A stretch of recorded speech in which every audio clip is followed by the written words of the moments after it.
Jaron Ennis willingly reaches out to Saul Canelo Alvarez's camp and offers to help him prepare for his upcoming bout, September 13th against Terrence Crawford. Now, I just don't think it's a good look. And I don't understand how his PR team didn't see this.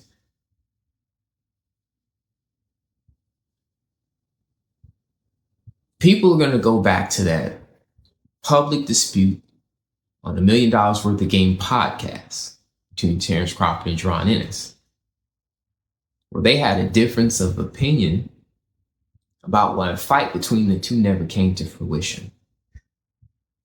So people remember that there was friction there because of that.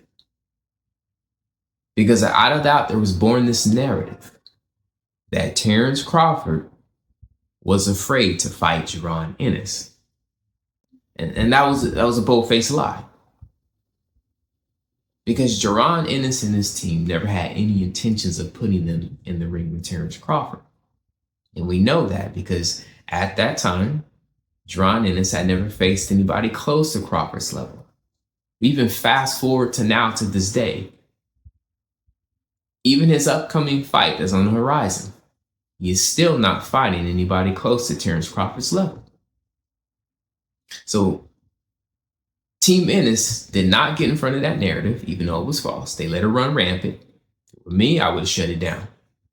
The reason I would have, first, because it's false. Secondly, I would have been conscious that this kind of thing has been happening to Terrence Crawford so much in his career. People have been making up narratives since the beginning to try to discredit him, to try to put a stumbling block in front of him. And so now he's in a situation where he has the biggest fight of his career on the horizon. And people remember that friction between Ennis and Crawford. And now, Jaron Ennis is reaching out to his competitor and arguably the biggest fight of his career, where he's trying to put the icing on the cake, the cherry on top of his Hall of Fame career. Now you're putting a stumbling block in front of him. I would imagine how that could make Crawford feel.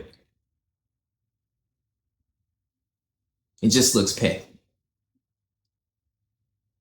So I think the better thing would have been done for Team Ennis. I would have never even tried to attach Ennis's name to Crawford, especially knowing that we didn't have intentions for them to fight. I would have preferred to make Crawford an ally, not an enemy. I would have preferred to put Jaron Ennis into his camp, for Crawford to be more of a mentor. There's top-level sparring at the B&B gym. That perhaps would have been a better place and a better fit, according to Jaron Ennis' style, especially with all the comparisons that are drawn between him and Terrence Crawford. And here's the funny thing. People were just giving Terrence Crawford flack for being affiliated with Snack and being affiliated with Victor Conte. Now you got Jaron Ennis. He's reaching out to Camp Canelo, a camp that has had 7 fighters test positive for steroids.